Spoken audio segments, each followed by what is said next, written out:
Shalom, I'm Rabbi Klein, the rabbi at the Greater Miami Jewish Federation. Unruly mobs, discontent, anger, law and order, total discord. Am I talking about 2020?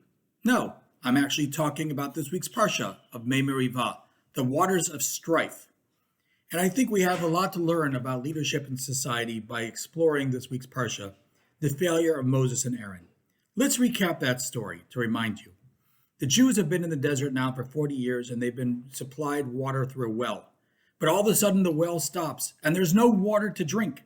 The people begin to complain to Moses and Aaron, "Are we going to die here in the desert?" Moses and Aaron in turn fall on their faces in despair. God says, "Don't worry. Take your staff, Moses, speak to the rock, and then water will come forth." Moses and Aaron indeed take the staff, but instead of talking, they strike the rock. Nonetheless, the water comes out. And then God says, "Because you did not sanctify me among the people, you are punished, and you will not go into the land of Israel." I think that's shocking. Why?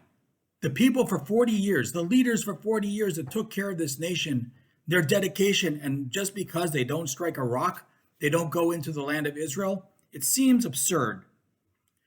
How do we answer this idea? Perhaps it's the key of what they said to the people that moment. Shimuna hamorim, hamin asela hazeh hanotzi lachem mayim.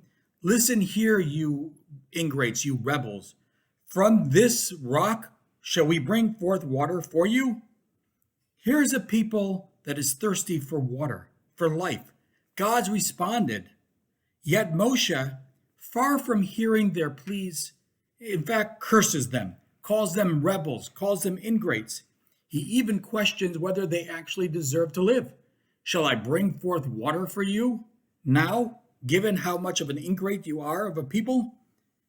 A leader needs to have empathy. Perhaps in the many arguments that the people have had with Moses over the past few parshiot, and maybe over the past 40 years, Moses and Aaron have lost some patience. And in fact, it's understandable. Rabbi Soloveitchik says that this is the 40th year.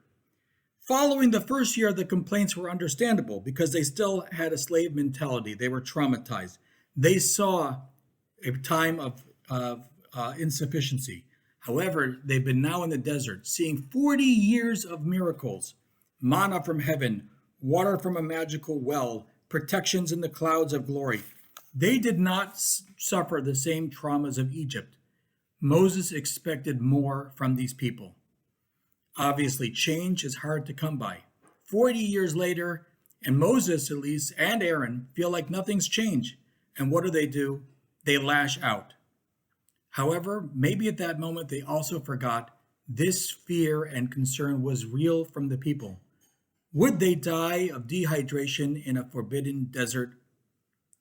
Moses and Aaron maybe for a moment forgot that they are the shepherds. That's how they saw themselves. They needed to tend to the sheep at that moment. In another place, Moses actually calls himself a nursing mother. It seems after much division and strife, perhaps they failed to remember their role. And I think that's the symbolism, the stick versus talking. What is the staff? This was the same staff, according to many commentaries, that was used in Egypt to strike down Pharaoh. A staff is a symbol of authority. The same stick that was used in the plagues. Beat down the people. Use power. Law and order. And yet there's another vision. God says, take that staff, bring it up, but put it aside and begin to talk to the rock. Engage the rock, and the rock will give of itself. That's a different level and a different meaning of leadership. They were leaders at this time of history, but they failed at that moment to connect to the people. For this reason, they needed to share the same fate as the people that left Egypt. They would die in the desert and not become of that next generation going into the land of Israel. There's an upshot. On a personal level, dealing with those that disappoint us. Very often, the people that are closest to us will disappoint. And the natural response is to lash out in anger. Shimona Marim, you ingrates, you rebels. However, if we think about this rarely moves the conflict. It rarely solves any real problems. We need to be empathic. We need to listen to what their concerns are, even if you feel those concerns are unfair.